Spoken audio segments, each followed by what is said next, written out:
Hi guys, welcome back to the Earthy Delights podcast, where today I'll be talking to one of my oldest friends, Michael Akuagwu, who I went to school with at Scare Grammar and have kept in touch with ever since. And today we're just going to be talking. He's a freelance, video. He's just a freelance creative. I don't know. He'll explain it better, but he's a genius. He's responsible for all of the artwork that you see on the Earthly Delights podcast, all of that stuff, all the website, all of the photos, everything's down to him. And we're just going to talk about, he's taken a rather unusual journey to get where he's at right now. And we're just going to talk about what it means to be a freelance, job satisfaction, what it means to take those risks, and whether it's all been worth it, what he would have done differently, and what we can learn from his story.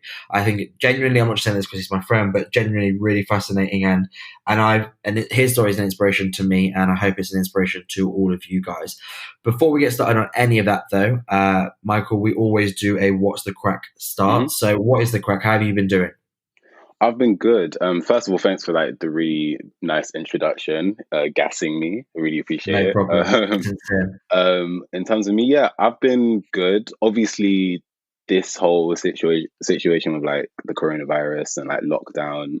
Now we're going through lockdown in the UK. It's just strange. But I'm surprised by how okay I've been. Yeah, I don't know how to explain that. I think naturally for me anyway, I'm a homebody. I like kind of being by myself. So it's been nice in order to for me to just, chill, relax, take things easy, reconnect with friends, and there's so much more time now for everyone to just talk with one another. So I feel like being able to communicate with all of a lot of friends, majority of them, while being relaxed at home, and just taking this time to rest and stuff has put me in a good mood and good spirits. So yeah, can't complain. Good to hear. Yeah. Just to clarify to anyone listening, we've recorded this during the coronavirus outbreak, and we're now both in lockdown. I've been in lockdown for quite a while now, but this is probably going to get. Well, you'll be listening to this now, which is quite a while after the coronavirus, hopefully, if all things are going well. So, or maybe not. Maybe when this podcast gets released, we're still going to be in the coronavirus lockdown. God. Who knows? But that's not the plan anyway. But no, it's good to hear that you're dealing well with it. It's been it's been a bit. Yeah, for me, it's been about 16, 17 days now. Oh my gosh. And it's really starting to grain on me mentally. Just, look, I don't want to complain too much. For now, anyway, my job's secure, so I know at least I've got enough money to cover rent and food, which is at the moment all you can pay for anyway because you're stuck in the house. So I always try to keep things in perspective, but yeah, it's getting a bit dull. And I think the most difficult thing is there's nothing to differentiate the days now because before obviously you go to the office and then obviously I have my own routine of, certain days, Tuesdays and Thursdays I'd go to jiu-jitsu, then Mondays and Wednesdays and Sundays I'd go to yoga and then you have plans on the weekends. And so you have things to look forward to throughout the week. And now that's just completely gone. And so you're kind of having to invent things and do home workouts. But yeah, it does feel a bit like Groundhog Day. But hey, look, we're going forward. The good thing is we can record these podcasts. So that's one positive. I've had a lot of time, Jim and I have had a lot of time to focus on the podcast, which has been good. So let's try and stay positive. One thing is I'm definitely looking forward to this conversation. We've had this podcast kind of planned for a good while now. And obviously I was supposed to be out in London to do it with you in person, but obviously coronavirus had other ideas. So here we are doing it remotely. But I tell you what, while it's perfect segue into the main segment and I can start asking you all the questions that I've been wanting to for a while now.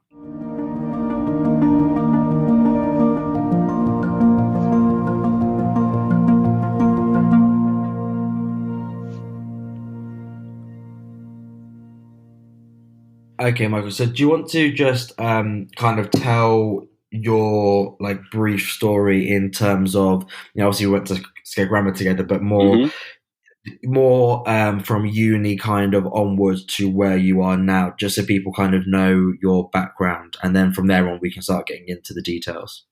Yeah. So as Seb mentioned earlier, both of us studied at Skegness Grammar School. This was for me, it was through from year 8 to like the end of sixth form. So pretty much like all of my secondary school years, I kind of focused like during my GCSEs and A levels in the sciences and maths, because I felt like I was going to go towards like, a science, route in terms of like study and career.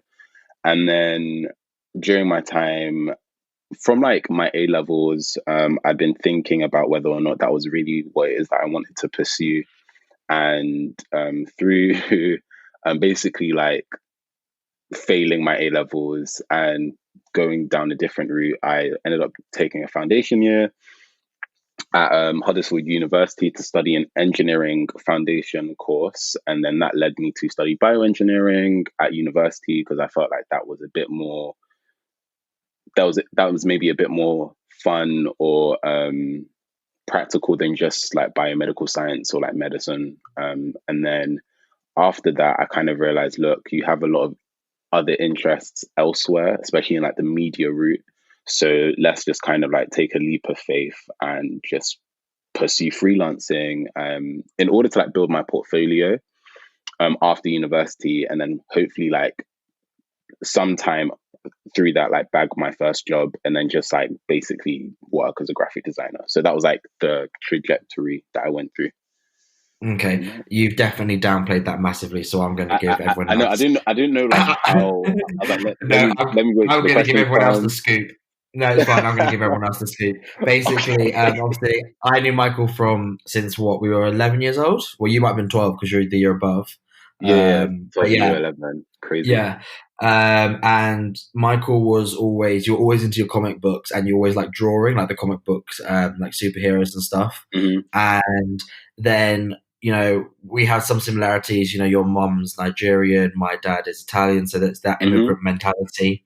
And I remember you once telling me that as a Nigerian child, there's only 4 options for you: engineering, being an engineer, being a lawyer, being a doctor, or being unemployed, as far as your parents, your mum saw it, obviously, and which I always found quite extreme. But whilst my dad wasn't so extreme, there was definitely some part of that within my dad's thoughts as well. So I definitely understood that.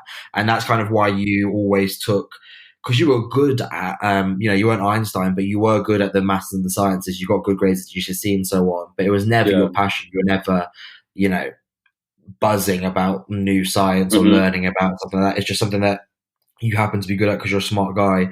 And it's something that I think culturally maybe you felt kind of forced into doing. I think that's fair to say. And so you took that on at A level, like you said, obviously you didn't get the grades that maybe you were expecting. I think there's a few things there. Skate grammar by the time we got to A level had gone down massively, and also just it's so A level was just such a big jump from GCSE, and when you're not actually interested in the subject, it's crazy. A whole nother level. I think like GCSEs, like all throughout like my education until like GCSEs, I'd always manage to get good grades. I'd study like hard, but not too hard.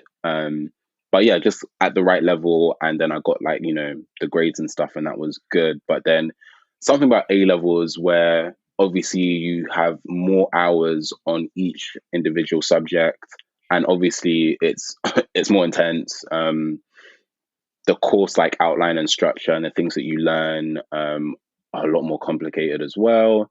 And like you said, like when you don't have the passion for it and you're studying for those amount of hours, and the content is getting more and more intense, or like a better word, a lot of things kind of just I like lost interest, and then I didn't really ask for help. And when I was like looking at all these other like career options, and it was just it was a hard 2 years to navigate, especially because like our school, so many things like switched up in some like course, some subjects. Like one of our maths teachers decided to like move to New Zealand like halfway through the academic year, so we were like left without a maths teacher for a while. But then we had to take maths lessons like during lunchtime. So I feel like a lot of different things, especially like things that happen at home too, and then this lack of interest and then me struggling just kind of caused me to just be like, okay, at the end I just did not perform well. But again, like the passion wasn't strong. It wasn't like I was like burning to No. be a scientist. It's just that A levels require a different level of commitment, and when Yeah. you're not interested in what it is you're doing, you know, I look at my mum always wanted, you know, I'm a languages guy for people who don't know, and I've done languages and excelled at languages at school level throughout all the levels, but I had a passion for Spanish and I had no passion whatsoever for French. So at GCSE, I got A star in both, I think. That's because at GCSE it's easy, realistically, especially if you've got a bit of a natural flair for languages. But then at A level, my mum, kind of similar to your mum, wanted you to do sciences. My mum was like, no, do make sure you carry on French. I did all 4 A levels up to A2, so I didn't drop any. And at French, in French, I got a C, and it's not because I wasn't capable. I could have got an A, not easily, but I could have got an A. I got an A in Spanish, so it goes to show that, you know, it wasn't like I became inept all of a sudden. It's just the fact that I had a passion for Spanish, hence the move out to Madrid, and I had absolutely no passion for French. So when you have to put in that different level of dedication towards a subject, if you don't have that initial kind of passion and love for it, it's almost inevitably going to go wrong, you know, or you at least won't get the grades you're hoping for. And then obviously, if you move that on to university level, then that same theory extrapolates and is even more evident, because obviously at university it's even more focused on that one topic, and you're paying 50 grand. And so that's why your story, not just because you're one of my best mates, but just genuinely it's inspiring to me, because everyone has different ways to think about success and definitions of success, I should say. My definition of success is living life on your own terms, whatever that may be. You know, some people might decide that means they want to have 3 wives or whatever it may be. But for me, that, you know, living life on your own terms means you can decide how you want to use your time, because ultimately, I think everyone in life, that's all we have. You know, we have a certain amount of time. No one knows how much time we have, but that's the true commodity, I think, of life is time. And so I'm always inspired by people who work out a way to live their life in such a way that they can choose how and who they spend their time with. And sometimes I think, for me personally, that means going off on your own and being a freelancer or an entrepreneur or something, you know, being your own boss, in other words. But that's not necessarily the case, because, you know, if you love, let's say, game design, and you go to work for one of the huge game designers and you're working on the new COD or FIFA or whatever, then, you know, you're not your own boss, but you've chosen that path because you love that path. And so it's still the same thing, but I don't think many people get that opportunity, you know. And so when, after you did your university degree, obviously you've now got yourself into a load of debt, like all of us have, like I have as well. And so then to take that bold decision straight out of university to go, I'm not even going to try to play the game of the rat race and, you know, get a job in the bioengineering field. You decided to go, right, that's it. I'm going to go and try and be a freelance in you know, graphic design and videography and photography and so on and so forth, which I'm not sure you even recognize how ballsy that is, or cocky, or however you want to call it, because you had no formal skills whatsoever. It was just purely a passion. You know, it'd be like me saying I want to start up a restaurant now just because I like cooking. I've never been to chef school. I've never done anything like it, but I'm just gonna do it because of the force of my will. You know, and that's what you did. And I know that you suffered a lot of kind of pressure from your mum to get a job and to be, quote unquote, realistic and sensible, quote unquote.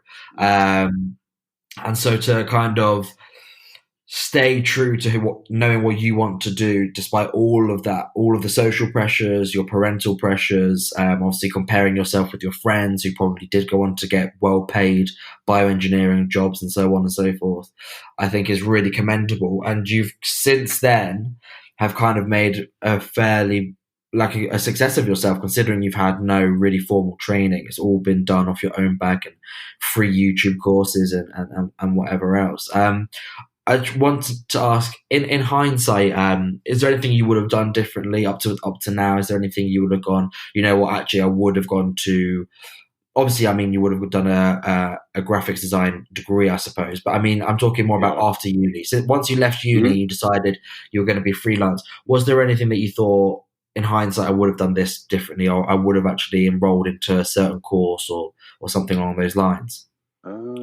I think one of the first things that probably come to mind would just be doing a lot of things earlier, and just kind of not overthinking things, and also, yeah, not overthinking things and just kind of being confident in just the decisions and thoughts and choices I've made. And because even though the act of me kind of just completely dropping my degree and pushing forward with like design was bold, I still kind of, you know, had my own like reservations. I wasn't maybe as vocal about being, wanting to pursue freelancing. I think also because in my environment, like my mom, like in my family, it's just my mom and myself. So me kind of like sharing a lot to her was already kind of difficult to do or navigate. And in fact, one of the first things I actually wish that I did differently was just have that conversation with my mom differently.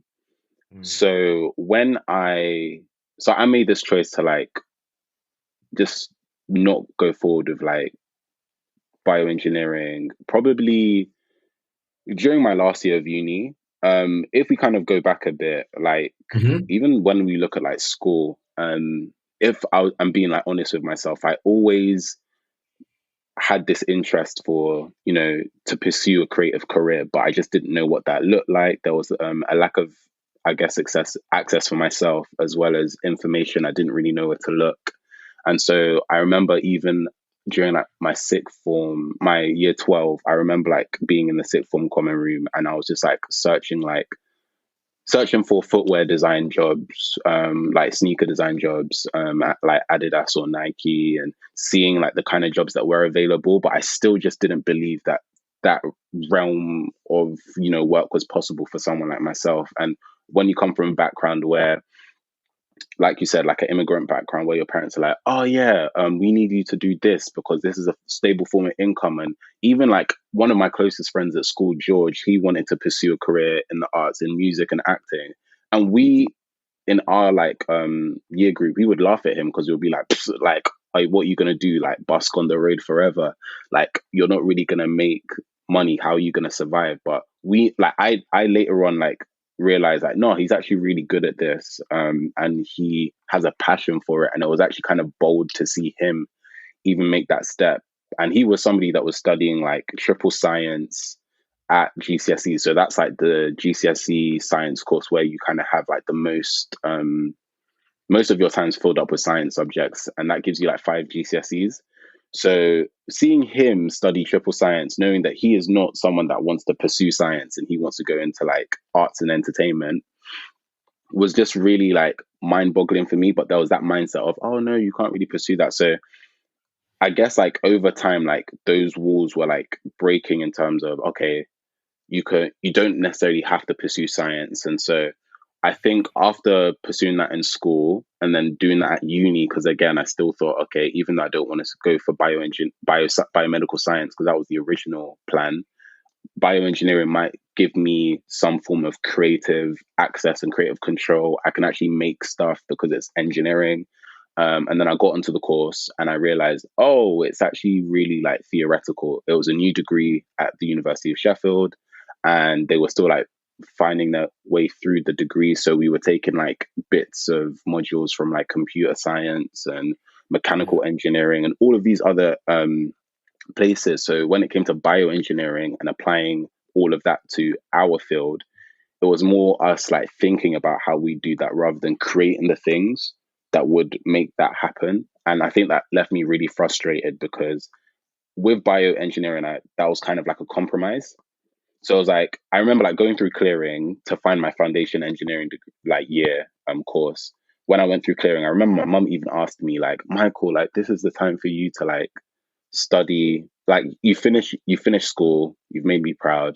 This is time for you to just study what you want to study. But that still just didn't register in my head. I was still like, no, like I need to do something science because, my mom and like my family's like sacrificed so much for my education. And also like, no, like, will it really work? Can I really be that bold? I don't know. And then I saw I was looking in bioengineering, and I was like, okay, this seems like a good mix of the two. I can apply some design principles to science, and that will hopefully happen during my course. And then when I got to the course, none of that happened, and I was like, okay, this is boring. I do not enjoy this at all. Like, it got to the point where I was more interested with like the packaging that the medical devices were in, rather than the medical devices themselves. And I was thinking, like, how can I be so focused on the packaging of the product than the product itself? And these products are supposed to like save lives and like, you know, change the world and stuff. And that's when I was like, okay, no, there's a problem. Or I'd sit in lectures and I'd just be really like bored. I'd just be like, bro, so I have to do this for like 3 years. This seems so dry. Or I'd push and force myself to try and like, you know, take it all in and to study, but the passion just wasn't there. I'd be more interested in working with like different university societies and making posters or flyers or social media content rather than my course. And with church, I joined the photography team, as well as I started creating graphics for like slides or like sermon slides and stuff like that. So I was like, okay, I'm enjoying everything, my social life as well, bar my degree. And I think during that time as well, like I was learning, okay, more about myself, more about my interests and my passions. So, and then also like unlearning all of this stuff that I learned from like my family and culture, and how culture says that you have to do this a specific way. But then I think, no, but I actually want to do this, and I want to live for myself, and I just want to be me. And I don't want to have to conform for anybody else. So this is all to say, like, when I had that conversation with my mum about me just not wanting to pursue like bioengineering, and I just really wanted to pursue like a creative career, there was a lot of resentment there. Yeah. And there was like, not anger, but just frustration that throughout all of like my life, to sound dramatic, I felt like I had been like serving all of these other people and going forward with plans and ideas that they had for me. And obviously they had like my best interests at heart, but that in turn kind of did the opposite, and it caused me to go down so many like spirals. Like even like uni, like I went through like really weird bouts of like depression, just because I just was not happy with, imagine I'm going to university for these many hours to study this degree that I just do not enjoy. But yeah, I'm here. You haven't found your purpose. Yeah. And I just felt so off because everything else I was doing, I found joy in, and I could see myself really working on that, but I didn't really fully understand how I could make that a possibility. And also, again, like my friends around me were unlearning certain things as well, but some people may have certain mindsets of, oh, could you really get a job in media? Is it really going to work? Or, oh, Michael, I became the friend that people kind of look at times and just be like, bro, like what's happening with this guy? Like he's a bit of a mess. He just seems like all over the place. It's funny though. I think it's so funny that, sorry to interrupt, Michael, it's just that, no worries. You know, like you were talking about, your culture and so, you know, that immigrant background, that being, obviously you're a first generation Brit, but obviously you have the Nigerian culture there as well, which you're equally as proud of being part of both cultures. And I think it's just so funny that, to me, it kind of speaks of, a lack of confidence in yourself and then finding it, because when you talk about your friend George, for example, obviously he had some sort of confidence that he was going to be a singer, an actor, or whatever it was that he wanted to do, and yet everyone else would laugh at him. And I think the reason, when I think back on it, because if you do anything that's outside of the norm, so if you say that you want to be a lawyer, no one, unless you're stupid and people can see it's just outside of your possibility, it's being truthful, no one's going to laugh at you. You say you want to be an engineer, no one's going to laugh at you, because why? Because there's a defined path to take you there, right? And it's based on meritocracy. So if you get these grades, you'll get into this university. If you get the grades from this university, you're opening doors for a good job. If you get this good job, and then blah, blah, blah. And you know what I mean? And it's meritocracy. So the risk isn't there, because no matter how, we all know these stories. You can be the best singer in the world, the best actor, the best football player, the best whatever it may be. But those jobs, those passion, and I call them more passions, because I think if you're a football player, it's not a job. If you're a singer, it's not a job.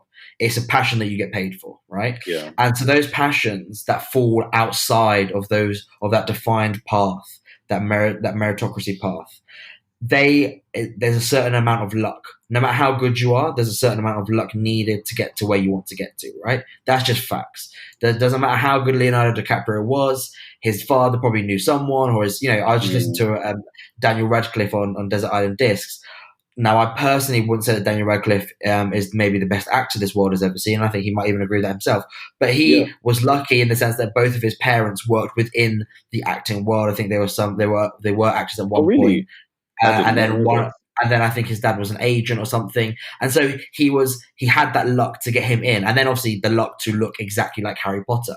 If he was blonde and blue eyed, he wouldn't have got that role. Doesn't matter how good he was. So you always have to have a bit of luck when you're not doing those, the engineering path, the lawyer path, the doctor path, the whatever path it may be.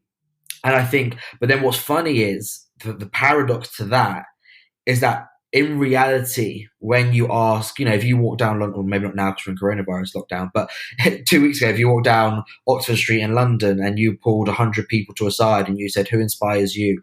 I don't think any of them would have cited a lawyer, a doctor, an engineer. They would have all cited an actor, a singer, a football player, a rugby player, all these ones where, but yet when we see someone in our own circles trying to achieve that goal, we all laugh at them. So true. That's ridiculous. Why are you doing that? You're never going to do it. But then when you get there, if you get to those levels, they will be the first to say, "Oh, I went to school with Michael Akuagwu. I did biology with Michael Akuagwu."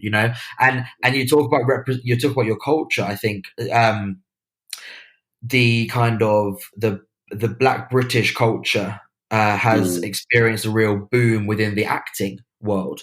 I forget their names now. But the guy who did,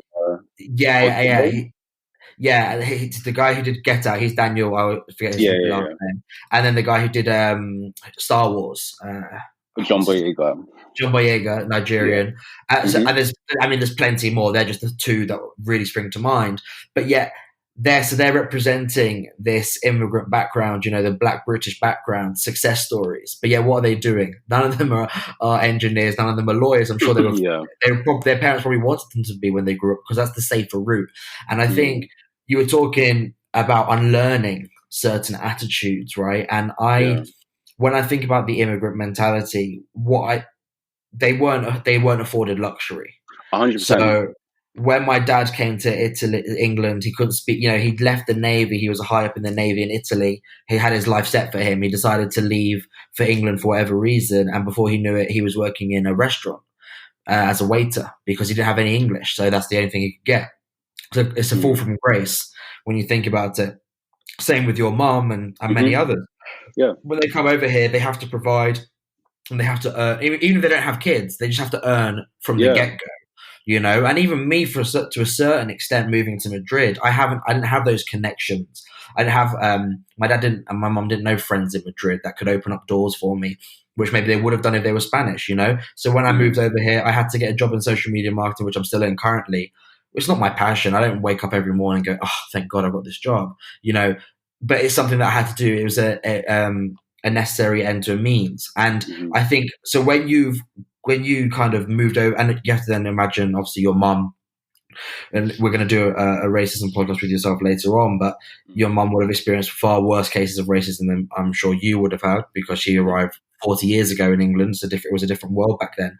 So when she's gone through all of these hardships, and she's working in a bank, and she's done the in air quotes the sensible thing to do.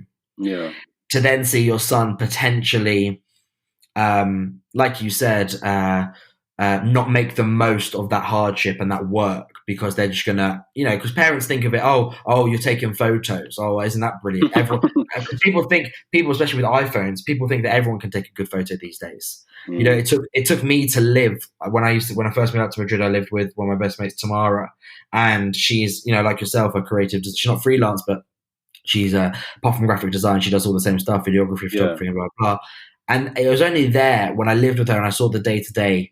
And I realized, it's not what we non-creatives think, because when someone says to me, "Oh, I'm going to edit a photo," to me, I think, "Oh, that's a 15-minute job."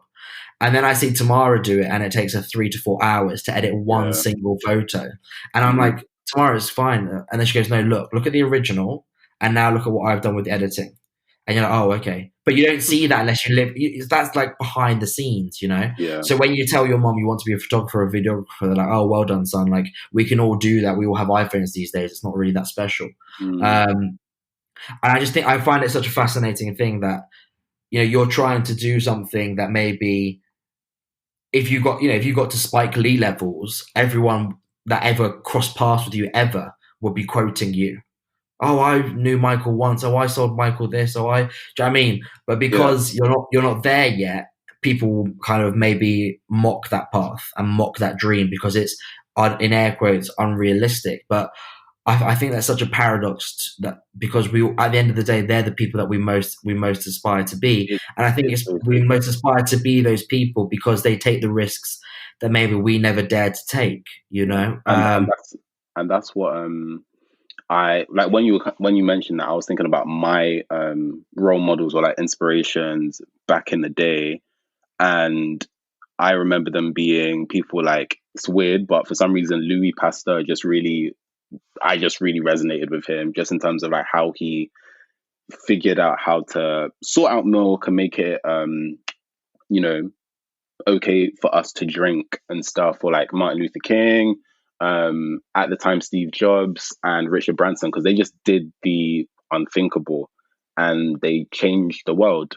They took risks, and it's funny how, again, we look up to these people. We even have days that we celebrate these people, but then we don't live life at that, you know, in that same mindset of wanting to do something, not just to change the world for the sake of changing the world, but trying to do what we can to maybe make the world better, or trying to live life on our terms, or to live to our absolute fullest. But no, we've been kind of like taught maybe by schools, you know, because sometimes like some teachers would, you know, tell me to be realistic. Like I remember once, this was like one of the wildest things I've ever done. I applied to go to like an Ivy League uni in America during my sixth form years.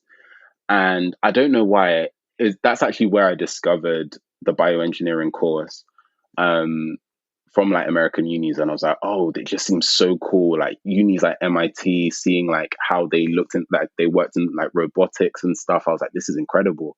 So I remember when I went off on a whim, I started like applying for stuff. I did tests. I had to go to different schools to like sit my SATs. And I remember like my teacher at the time, form tutor, Dr. Holmes, was like, what are you doing? Kind of thing. And no, obviously it was kind of crazy in hindsight. Like it was very mad. Like I don't know why I was applying for an Ivy League, but I just wanted to kind of like go for it. And it's interesting how sometimes like the structures around you, or the people that are in, you know, positions of authority or influence over you, can kind of like knock you down, but they may not even realize it. In their eyes, it's probably a thing of like, oh, okay, like we're being realistic because, you know, it's not really going to happen. But then they don't realize how that can have a certain effect on the students and people that they're teaching. 100%. I think there's even more to that. I think, you know, look, there are some teachers who they grow up and they want to be teachers, and so fair play to them. But we also know that there are a lot of teachers who they grew up wanting to be a physicist, they wanted to be an engineer, they wanted to be whatever it may be. They didn't quite get to those levels, but they had the requisite skill set to become a teacher, and so they became a teacher. It's a steady job, you get good holidays, blah, blah, blah. And I think the thing with ambition and then potential success, and when I say, you know, real success, is that when you are someone who maybe has compromised your own ambitions and your own principles and your own beliefs because you wanted to do the realistic thing, the sensible thing, I always put those things in air quotes, and then you see someone aspiring to be the greatest in whatever it is that they want to do, it's scary, and I think it shows a mirror to themselves, because the fact of the matter is that, you know, when we talk about LeBron James or Lionel Messi or Leonardo DiCaprio or Drake, or, you know, whoever it may be, whoever your reference points are, I think all of us to some extent talk about them with a certain we talk about them as if they're another reality. They're not real humans, you know. They're like a different species. So that you've got those types, and they just do what they do. They become rappers and blah blah blah. And then you've got the normal human beings that are us, and we do the normal jobs that make the world go round. But when you actually think of it, the vast majority of those people came from the poorest of the poor. LeBron James came from Akron. He couldn't afford anything. He lived with a single parent in America, in one of the poorest towns ever. And he's now one of the biggest superstars in the world. People maybe call him.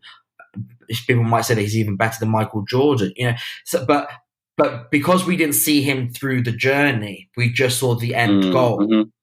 We then associate LeBron James with stardom. Oh, that's what he was. He just always was that guy. So no. That guy once had to wear shoes that were too small for him because he couldn't afford the right basketball shoes. That's who he was. That's who he was in reality. And actually, just talking about me and you, the majority of our friends have grown up in better circumstances than that. You know, I've never had to wear shoes that are smaller than my own size. I don't think you have, and most of our friends haven't. But yet we see them as a different reality. So when you have someone telling you, especially when you're an adult, and let's say, I don't like to use this word, but you know, it's perceived that maybe your best years are behind you now, which I think is ridiculous, because I think you can always do better, be better. And there's no reason to, I'm 50, that's it, my life is over. But people do think that way, and that's a reality. So when you have a 50-year-old who maybe has compromised, you know, maybe he wants to be a physicist, a real physicist, and now for whatever reason, he didn't make it to that level that he wanted to get to. So he decided, you know what, I'll be sensible and I'll get a teacher's job. And then he has some little 16-year-old telling him, I'm going to go to MIT. It's scary for them, because it's like, that's what, you know, that they don't have that ambition anymore. And so I think sometimes a lot of people will put those people down, not maybe on purpose, but subconsciously, because it's their mindset. It's the mindset, because as well, because if you became successful, they know you. So then they don't have that excuse anymore of, oh, well, the Leonardo DiCaprio types, they're a different human. You know, because if Michael Akuagwu, your math student, becomes the next Spike Lee, what's your excuse? Right? Because you've seen Michael Akuagwu since he was year 7. You know who he is. You know he's the most normal guy in the world. And we're all normal. We're all the same in that sense, aren't we, really? I mean, we all have our talents, but what I'm trying to say is none of us are deities. None of us come into this world, you know, and we're just going to be these amazing superstars. So when that person all of a sudden then becomes a real success, it's actually scary, because you go, oh, shit, that could have been me. Had I had the requisite ambition, the requisite drive, the requisite work ethic, and all the rest of it, all coupled, you know, it's a potent mix that you need to make it successful. I'm not there yet by any stretch of the imagination, but I know what's required, and you need that little dousing of luck as well. But 100%. I think you know, just to quickly touch on what you said in terms of like people that may have had to, like you mentioned parents as well, like immigrant parents, like for example, like our parents definitely had to like sacrifice that. They couldn't think about you know, living a life of purpose maybe when there's like, you know, all of these pressures. You've got maybe a new family, or you're in a new country, and especially a country like, you know, England, where there's a lot of like things in place, systems in place. You have to pay this, you have to pay that. There's bills, there's taxes, there's all of these different things, mortgages, and coming to like try and fit yourself in a system that's already been operating for how many years. And then there's the hardship. There's the, okay, you look different, or you're from a different country. You may not fully understand how things work here. We're not sure how we feel about you. And then family pressures. Oh, you've just got married, or you have children and they need food and they need nappies, or they need education, or they need like stability, and having to now do what you can in order to provide for them. So when I think of, you know, that conversation I had with my mom, it's like I almost forgot all of that she went through in order to put me where I was. Like, she helped me to get into like a really good school at the time. Skeg Grammar, when we started anyway, was good, and it was a boarding school because she wanted me to have that experience. And things at home were a bit, you know, rocky, or like the area that I was from. And it's crazy. Hindsight is a beautiful thing, because I really think that me going to the schools that I went to really opened my eyes to what was actually possible. Because people that I grew up with may not have had that awareness maybe until they went to university, if they went to university. But luckily from, year 8, year 7, I was able to like see, okay, the whole world doesn't necessarily work the way that it works in London, or people are completely different. People have completely different mindsets. People come from money. Like, I learned about class during my secondary school years, because the people that I were either in my class, or the families that used to come to pick up like their kids from the boarding house, some of them are a lot more wealthier than I was, and I mean, and yourself as well. And then some weren't as wealthy, and so like seeing that difference, like I know that my mum putting me in those like situations or those schools and those environments really helped me. But I kind of forgot all of that, because I was thinking, no, like I'm trying to like live according to like purpose and what it is I feel like I was, created for, and that kind of thing. But you're seeing all around me, like mentioning like Dr. Holmes, for putting his name on blast, but my chemistry teacher, and how he may have had a certain mindset of, oh, okay, well, let's not encourage this too much, or Michael, you're kind of moving a bit mad, like this is an Ivy League, your grades are we're not really sure. But I know with him, like throughout like our chemistry lessons, he would always like mention, not saying this out of spite, but just things that you observe. Like he would always mention like maybe friends or people that he knew or that he studied with that were working maybe in these like big shot like jobs as like these leading scientists or these leading professors. Like he has a doctorate, so he's done the work. And the way that he would almost he's gleaning off their own success. Yeah, like, and talking about like his current situation, and how you could tell that he enjoyed, I feel like he did enjoy teaching, but maybe the school just wasn't the right school for him, because there was a passion there and he had a passion for chemistry. But it just seemed like when he'd compare all these other people and himself, it's almost like he feels like he had maybe missed out on something, or he didn't fully go, with maybe his passions on all that kind of stuff, or maybe it just didn't work out well. And so I think seeing that from, not like in hindsight, I could like pick out like, okay, the majority of my aunties and uncles aren't really living like, I can't really say like they're enjoying what they do in their like 9 to 5 or whatever times they work. My mum, I can see that she's just like, doing it because she's been working in that job for how many years. So it's just like, it's the norm. And just seeing how people are kind of ready to like just get into that, the rat race and just accept that norm. I think that's what over time just didn't really sit with me. Yeah, because I'm thinking like, sorry, go on. Yeah, go on. I was gonna say that I'm thinking, so do I just have to literally get a job that I'm gonna spend the majority of my life like working in, just being unsatisfied? Will I dread going to work every morning? And I remember like laying like in bed at night thinking, wow, so I just have to work in a job that I'm not going to actually enjoy. Do people actually work in careers that they enjoy? And I remember having conversations with like quite a few people that were older than me, and they were like, oh yeah, I'm just like working in this thing because that's just the thing that we do. And not many people really like mentioned how much they enjoy the job. It was just more like, okay, well, I'm just doing it because, I know it's the right thing to do. I'm interested in it, or I don't really know what I want to do, which is normal for like people our age at the time. Like we can't, you can't expect like a 16, 17, 18-year-old to maybe have it 100% like figured out in terms of, okay, I want to study this, or I want to like pursue this career path, because we're still finding ourselves. So 100%.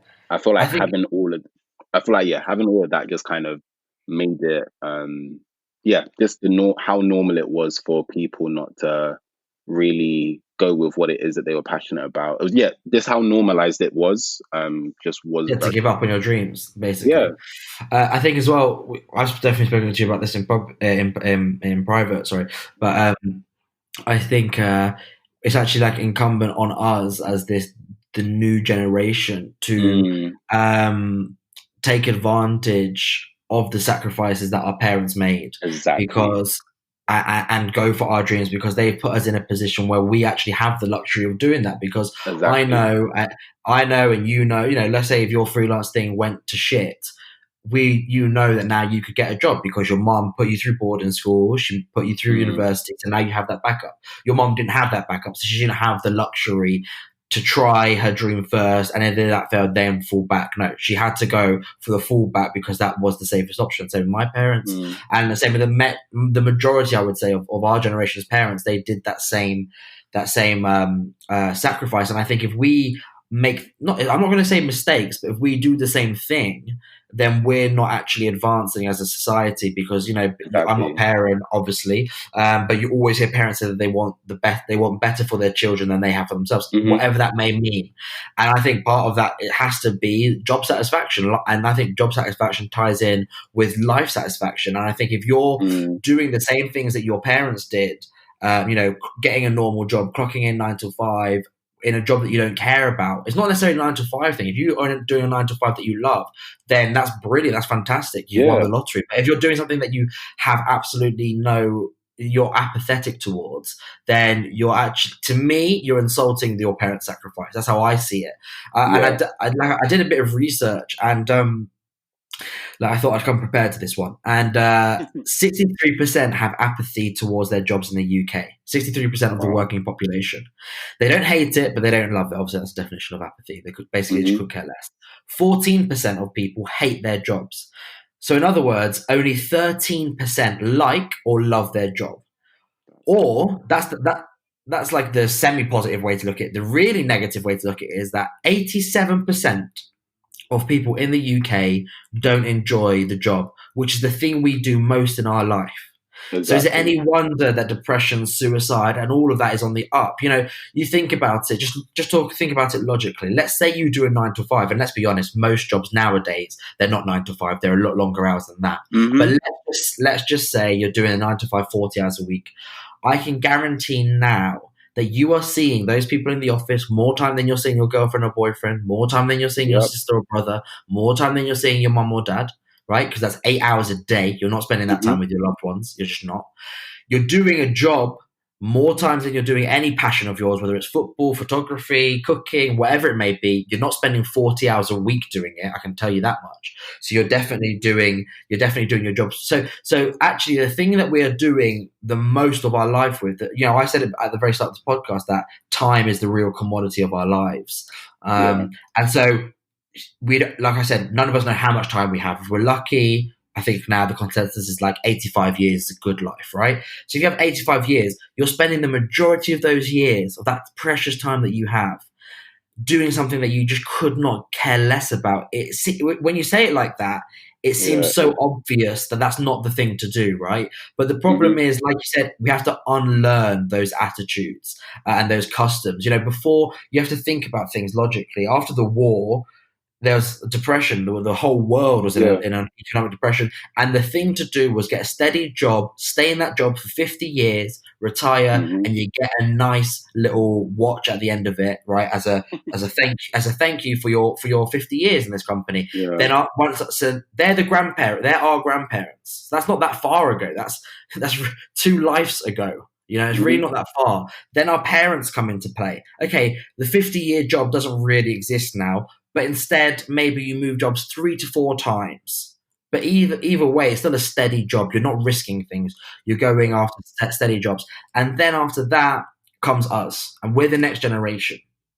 And I think it's incumbent upon us to really go after our dreams and go all for it. Spend those 40 hours a week for a passion that you love, like you're doing. You know, you ditched the bioengineering, and now you spent those 40 hours a week, if not more. I know it's more, but I'm just being conservative.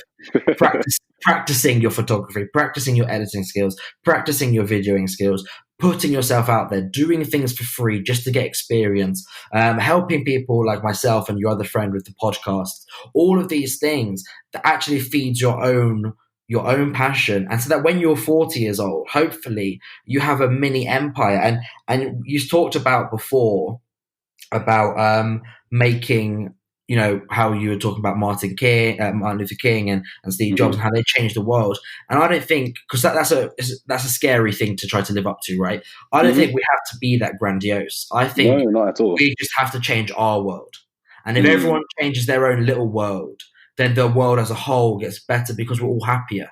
right? The depression rates will come down, the suicide levels will come down, the 87% of people who despise their jobs, that will come down. And maybe you'll have the flip. Maybe it'll be 80% of people who love their jobs. Wouldn't that would be the thing that we should all aspire to do? And it's not a thing. And what I love about your story, I know I'm going on a bit of a ramble here, but what I love about your story is that doing the freelance thing is, I said about living life on your own terms. What does that really mean? That really means autonomy, right? We're not talking about being rich. We're not talking about having the best cars or having the most beautiful girl on your shoulder, on your arm. No, we're not. We're talking about autonomy. We're talking about deciding your life, choosing how you spend your life. And that doesn't have to come, you took the bold decision to be a freelancer, but that's not necessarily necessary, according to what job you want to do. There's little examples here. So if you think about, jobs that maybe aren't even self-employed. So, in the past, NHS cleaners used to have the autonomy to talk to patients in hospital and get them water and so on. Just have a little interaction, okay? They're NHS cleaners. They're not nurses. They're not anything else. They just clean the hospitals. But once the cleaners became privatized, they were told not to do this and just to concentrate on the cleaning. Don't talk to the patients. Don't get them water. Don't alert nurses if you see something that maybe you think's a bit off. That's not your place. You just clean the halls and that's that. The result was that cleaners lost their job satisfaction and patients lost a valuable service because, imagine if you're stuck in a hospital bed for 2 to 3 weeks. Yeah. It's nice to have a little bit, we're talking about it now, coronavirus, where we're in lockdown and you can't talk to anyone. Imagine if that's your case and you're actually severely ill in a hospital. It'd be lovely to talk to a cleaner and just have a little nice chit chat. So patients lost a valuable service and felt alone, and hospitals in the end were worse off. There's another example. People in Baltimore worked in a bike shop and realized that they were all doing the work whilst their boss was no longer fixing bikes, which happens in most companies, right? We all complain that our boss knows nothing about our jobs and we're doing the shitty stuff while our boss is just doing the highbrow stuff. And so what they did was, obviously this is because the boss was obviously a sound person, they started a bike shop which was a complete democracy, where all staff would vote on how the shop was run and all profits were shared. And all jobs, this is important, good or bad, were shared. So it doesn't matter if it was the boss or not. If it was the boss's turn to fix the bike, he fixed the bike. If it was someone else's turn to do the marketing, they would do the marketing. This is having autonomy in your job, right? So it doesn't necessarily mean that you have to be a freelancer like yourself, which is maybe the most out there way of having autonomy, because that's complete 100% autonomy. But there's different ways of having autonomy within your job that maybe people don't realize. And that when you kind of lose those autonomous practices, it can really kind of be detrimental to your job satisfaction, which ultimately, as we've just said, is the thing that you do most in your life. So it then leads to depression and suicide. So with that being said, I want to ask, how have you felt that being a freelance has maybe helped or even actually been detrimental to your mental health?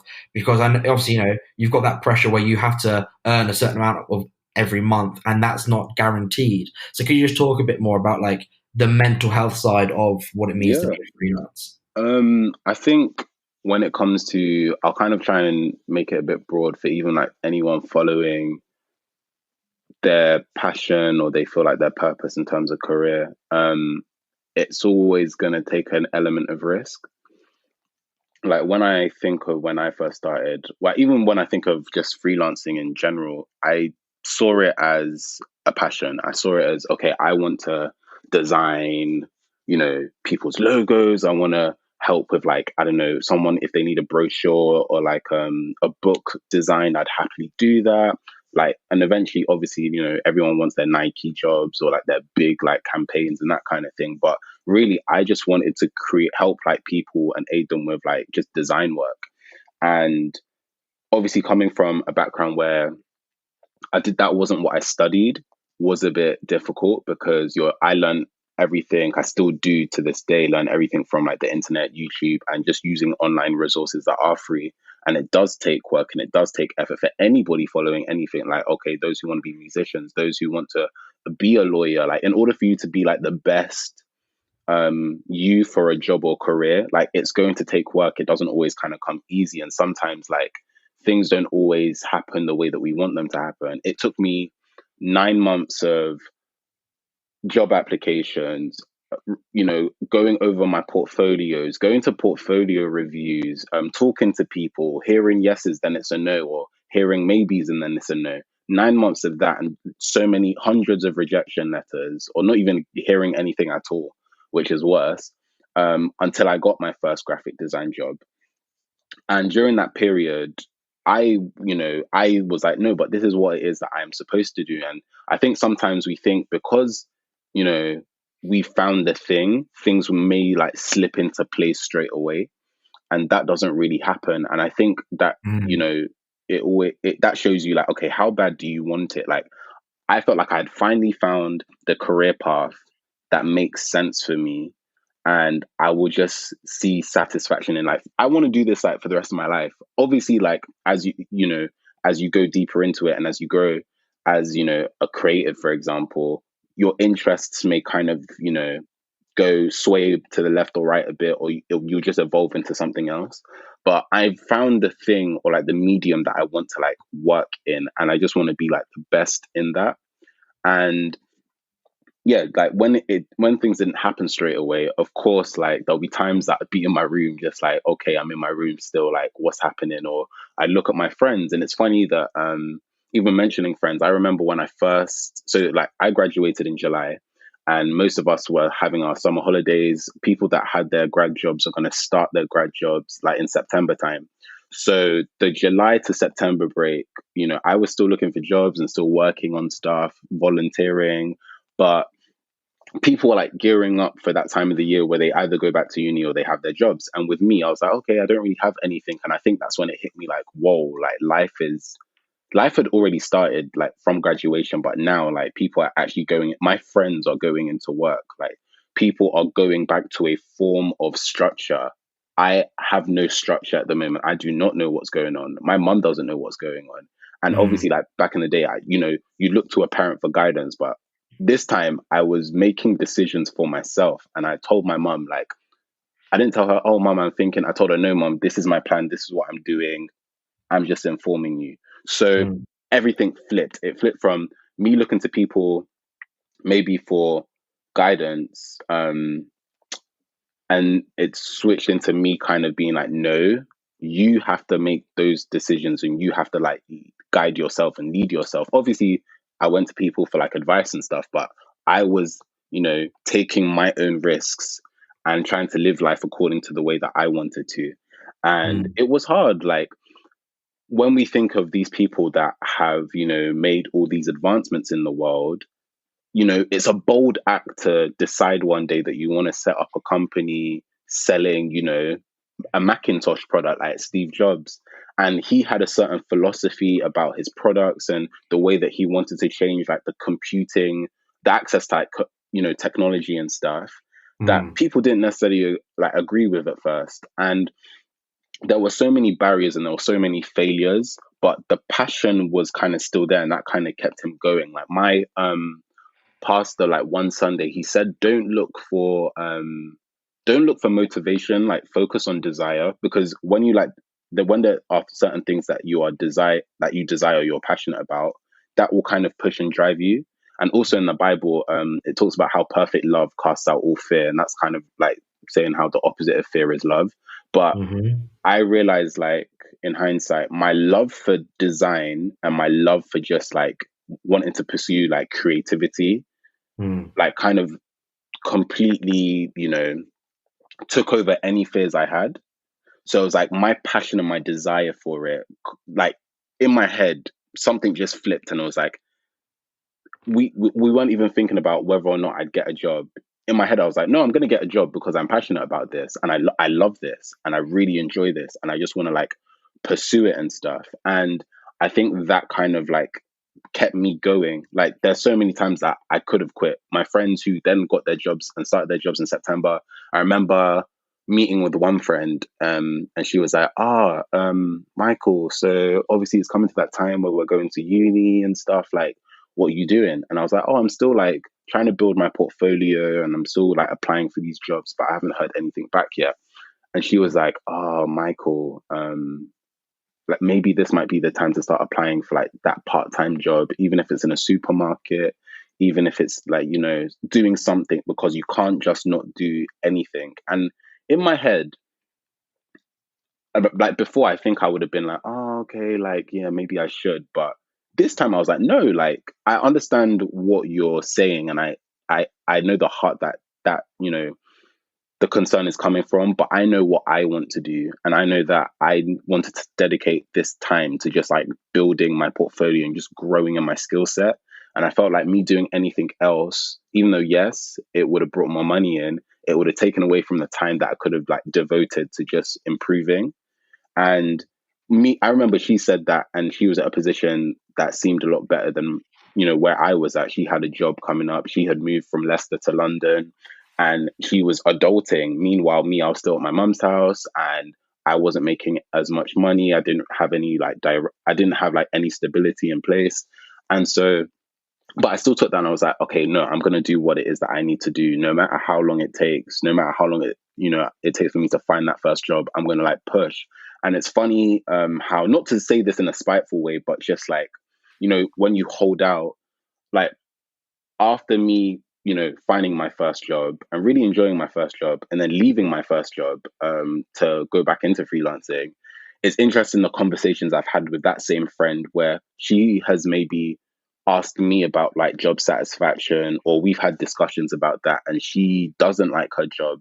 Meanwhile, I've at least like enjoyed my first job as well as me going back into freelancing. Not to say that it's not been difficult, because it has, but because like for example, yesterday I really didn't want to do any work, and there was just like so much to do, and I was just kind of like pacing around in my room, and I was like, okay, we just need to like sort out this admin bit, we need to sort out that bit. And sometimes it can be overwhelming because you know, I'm steering my own ship. There's no manager to tell me, oh, Michael, so what are the objectives of today? Are you like following through with them? I am like my own manager. And when I started this, I didn't think of it as a business. I just saw it as like a creative endeavor. I saw it as, oh yeah, I'm, you know, just going to be a graphic designer. I'm going to make stuff for people. I'm going to help people, and it's just going to be fun. But it's not, you know, there's the creative side, but it's also a business realistically. Like I'm self-employed. I am, you know, the minute I said I'm self-employed, I'm freelancing, I have become a business 100%. person. And I am. Go on, sorry. Yeah? No, yeah. And no, yeah, like I've had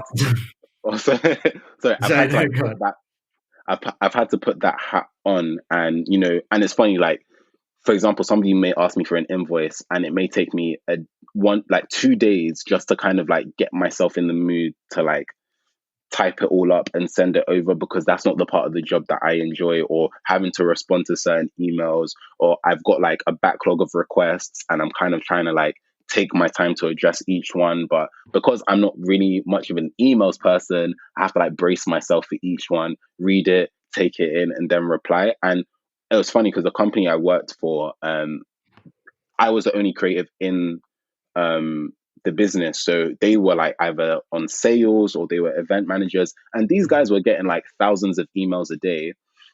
But because it was suited to their job role, like they could handle it. Whereas with me, I barely got any emails from anyone. I was the in-house creative. So it was more like, okay, I'll message you on Slack for stuff, or you just get on with your work. So it's funny how now I have to get into that mindset of just working as a business person, or like focusing on sales, or thinking, oh, Michael, you need to eat, you need to pay your bills, and you know, you need to, you know, provide. So it's a business, and obviously you're dedicating this amount of time to said project. So how much are you worth? And having to ask myself those questions. And when you start off on something like this, you don't consider that. You think it's fun and obviously you enjoy it, but then you have to be real with yourself and ask yourself, look, you're dedicating so much time to this.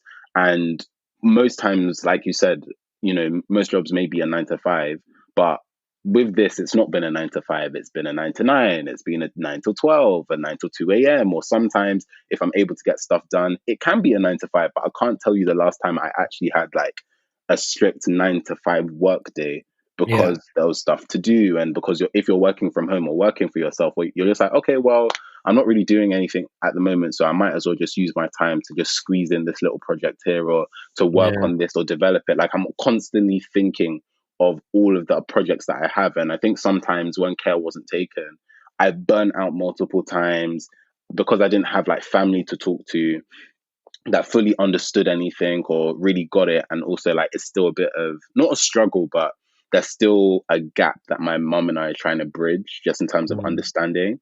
And then my friends, sometimes I may not come to like, I don't know, a meet up because I have work and but it's like a Saturday at like 7 p.m. But because of the nature of the job, I can't, and time, I just don't have the time, or times where I'd be really, really busy and I just like disappear for a bit because there was just so much work to do. And, you just natural tunnel vision and trying to deal with those times where maybe I felt like I neglected friends, or when I was trying to find my path, but I didn't really have people that I could go to like for help, or like I didn't have mentors at the time or anyone that was experienced, because I made this journey on my own. So that it wasn't like I went to a careers advisor at university and was like, oh, I want to be a graphic designer. And then after uni, we can stay in touch. And my uni, the most creative degree they had was architecture, and the rest were just more like science and math. So I really like kind of like took the leap on my own. I had to learn a lot from Google. I like, message people maybe online. I go to certain events and ask all the questions that I can there if I'm able to. So there was a lot of like me doing this on my own. And sometimes Will Smith said it in a video as well, like the journey, to you kind of like walking in your path can be quite lonely, especially when you're the only person that has this kind of idea of who you want to be. You're the only person that has the blueprint. Nobody else has that. And it's not everybody else's job to like fully understand that either. So I think it's been a bit, at times it was hard. Like I think probably during like Christmas time, that's when I hit like a really like low because I felt alone. I felt like I didn't really know what I was doing. I was having to like learn so many new things at once. And it really just hit me like a ton of bricks when it came to like certain projects, because I just felt like I was so out of my depth. And sometimes you get certain projects and you're like, no, I can do this, even though I may not fully understand it. I can learn on the job. Yeah, imposter syndrome.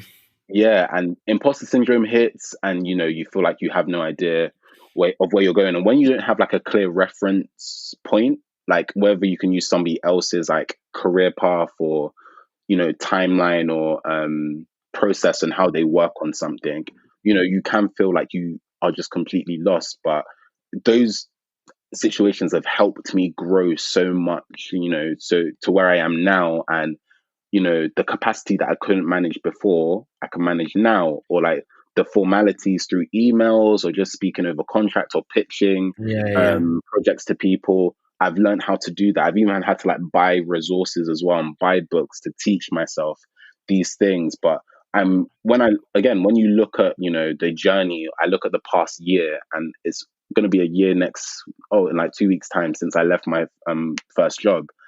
That I have grown so much, not only as a creative, but as a business person, as somebody who has improved in organization. It can still be a lot better, but there definitely has been improvement, or just discipline. And yeah, even though it's been tough, and it's a journey, like when it comes to just following any like career path or passion, it can be difficult because again, you're the only person that sees the vision, you're the only person that sees the dream.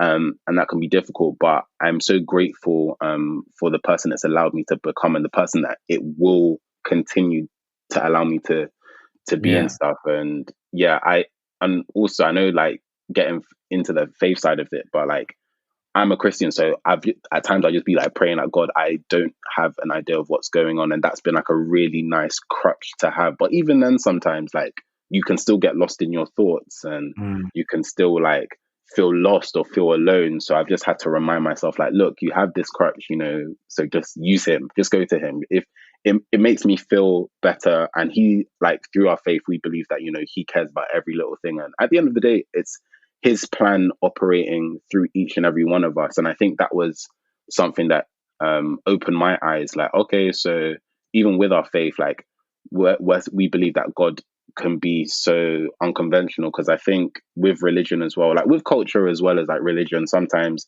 you don't think, okay, God won't want me to be a graphic designer because that just doesn't make sense. I have to be like a doctor or an accountant or saving lives or something like that. Yeah. And you look in the Bible and like Jesus was a carpenter, or you look at people, so that, and even like certain people that we believe to be like filled with like the Holy Spirit, God's Spirit, the first person was an artist. And I think because certain things like that aren't mentioned, you kind of think, okay, well, God, like my faith and like my creative work, it doesn't really make sense. But it's just interesting how, again, there's a lot of series of like learnings and unlearnings that I've gone throughout this process. And I think with my faith and with my personal development, a lot of it has been better off as a result of me like taking this journey. 100%. And I think it's important just to highlight a couple of things that you said there. Just number one is that when you find your, whatever it may, however you want to call it, your purpose, your direction, the meaning, or whatever you want to call it, your passion, it's not that the heavenly gates open up and then you just walk this golden path towards success. Like there's going to be thousands of knockbacks over the time. And from everyone that I listen to who inspires me, the one thing that they all seem to have in common is that grind, and they just will keep on going no matter what, no matter how many setbacks they get, if they're sure that they're on the right path. So I think that's something that I'm trying to adopt with this podcast and with a few other of my personal projects I'm trying to do, is just grind it out. And doesn't matter if this podcast gets one listener or it gets 3 million listeners or whatever, you just keep on grinding, because eventually you believe that you're doing the right thing. And then the second thing was that no matter how much you love what you're doing, there's always parts of that which you're not going to like. That's just facts. It doesn't matter. If you're a singer, not that I've ever been a singer, but I can imagine that if you're a singer recording the same like 2 lines over and over and over and over and over again to get it perfect must do your absolute head in. If you're a striker for Arsenal and you have to track back and you have to track the wing back and all the rest of it, that's going to do your head in. You have to travel away from your family and all the rest of it. If you're a rock star, you're on tour the whole time. You're never stable in your house and whatever. There's always no matter how glamorous the job may seem, there are always parts of the job which you're going to despise. That's just facts. Even me, I love this podcast. I love doing it. It's probably the best thing I've done. However, editing it, in the vast majority, and listening to myself speak, I just want to kill myself. It's just the worst thing in the world. But I understand it's a necessary evil to do the podcast and to get the best podcast that I can possibly produce. So it's just these things where you go, right, I'm going to make a deal with myself, because, like you said, I understand that it's important to do it to get to where I want to be. And you quoted. You cited Will Smith, and I'll cite Jim Carrey. He said in the Netflix documentary, which I'm sure a lot of you have seen, he said when he saw that his dad lost his job and could fail at something that he didn't want to do, he thought, well, I might as well try to do something that I want to do, because if I can fail at something I hate, then I might as well fail at something I love. And I think that's so true. And I think we've all seen that. My dad's been made redundant. My mum has been under huge stresses with some of her jobs, and they like part of the jobs, but they don't love the jobs, So when you see that you can fail at something you hate, you might as well fail at something you love. Might as well take that chance. Exactly. And can I just cheekily add on something as well? Because this was something that I realized as well. With my degree, I was thinking, imagine I'm here kind of studying something I don't enjoy, and I'm then going to get a job in something I don't enjoy. So how will I ever expect to do my best in a job that I don't enjoy? It does not make sense. I'm not going to be motivated if I was working in sales, I'm not going to be motivated to reach those sales because I don't like the job I'm in, or I'm not going to be motivated to fight, if I was a lawyer, fight a certain case in order to help somebody, because I don't have the passion for it. But with this, with, design or just working within the creative industry, there is a passion there. So that passion will kind of always push through, that interest will always push through. So even times when there's certain elements, like we've said, that we won't enjoy. But example, for you, the podcast, you love the conversations, you love the way that it causes people to open up, and maybe even the conversations that you have outside of the podcast with people and with friends. And that can be something that pushes you through the times where you have to stay up late editing for 3 hours and 100%. All of that other stuff. So I feel the passion is what can really, really drive you in the times where you just don't want to do it, and it will drive you to be your best and to want to do your best as well. Yeah, because when you have pride in your work, then your work represents you. Every podcast that I do, as much as it represents obviously the guest, it also represents me, or represents Jim if Jim is the one who's hosting it. And so we want to do the best we can, because it is our name that's going out on this at the end of the day, and so that's when you have the pride in your work, which you obviously have with your creative stuff. I just want to, because I think we could honestly do this podcast for Joe Rogan style and do it 3 hours, but I am aware that maybe it might be hard for people to listen to for 3 hours straight. Before we finish up, you kind of touched on your faith and some other things when you kind of got a bit down and then kind of got back out. So we're going to just do the how do you get your shit together. Well, I will, after this amazing jingle, I'll ask you, how do you keep on top of all of your shit?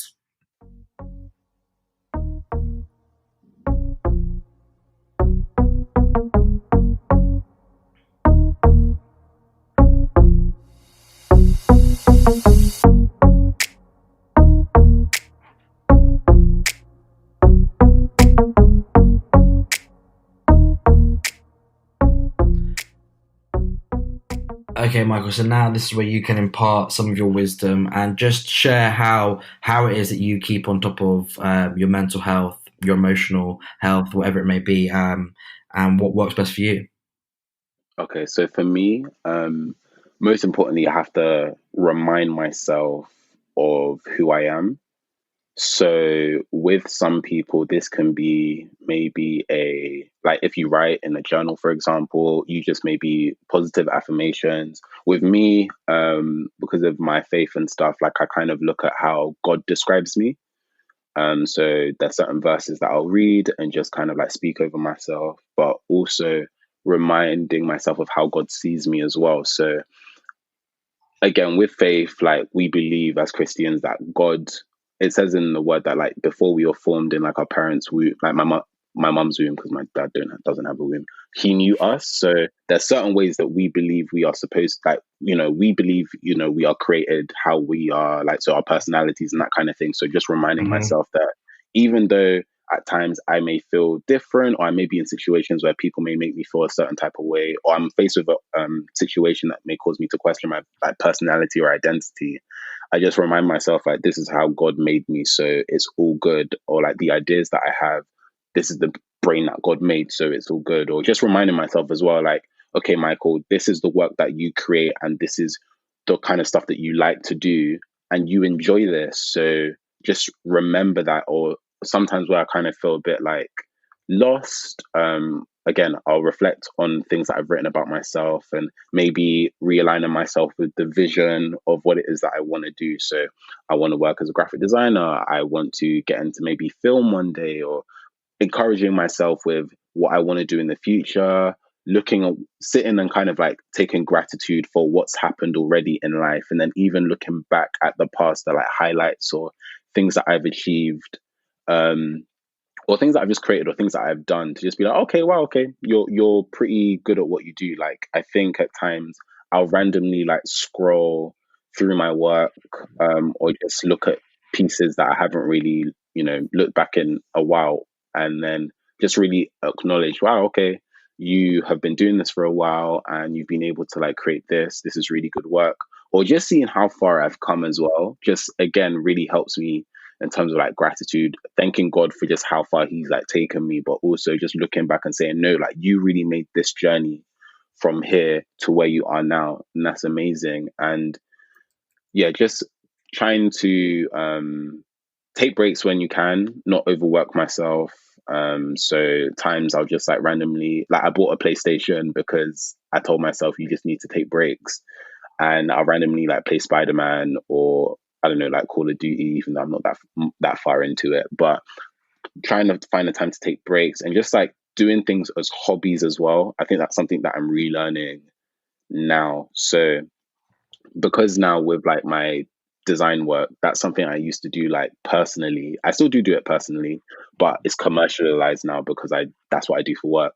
So just having things that I do for myself, so that can be creating stuff for myself. I want to kind of get back into like sewing garments and stuff. I briefly did it in like my foundation year at uni, and I really enjoyed it. So even just randomly like making t-shirts or shirts, or just learning how to do that. I'm a reader as well, so just reading things for fun, because I sometimes read a lot like of like self-development books and stuff, but I actually just need to read fiction for fun and just to like suspend disbelief and cut away from the noise a bit. Yeah, just do something you enjoy. Exactly. Or like just listening to podcasts as well. Because I think podcasts really do help you feel like other people are kind of going through what you've gone through, or they've already like had a certain journey already. So you're not alone, and it's a reference point and can help you with doing what it is that you need to do. Perfect. So basically, in summary, faith and just relaxing and doing stuff that you enjoy, yeah? Yeah. I know it was a bit long, but yeah. It's fine. Great stuff. Well, look, guys, I hope if you've listened to the end, I hope you've enjoyed it. I hope Michael's story has inspired you to get after it, whatever those dreams and passions may be. It's never too late, and we can always do something better with our time. So let's try to maximize it to the absolute max. That doesn't make any sense, but hey ho, here we are. Thank you, Michael, for coming on. Michael, like I said, will be a repeat guest because we're going to talk about something.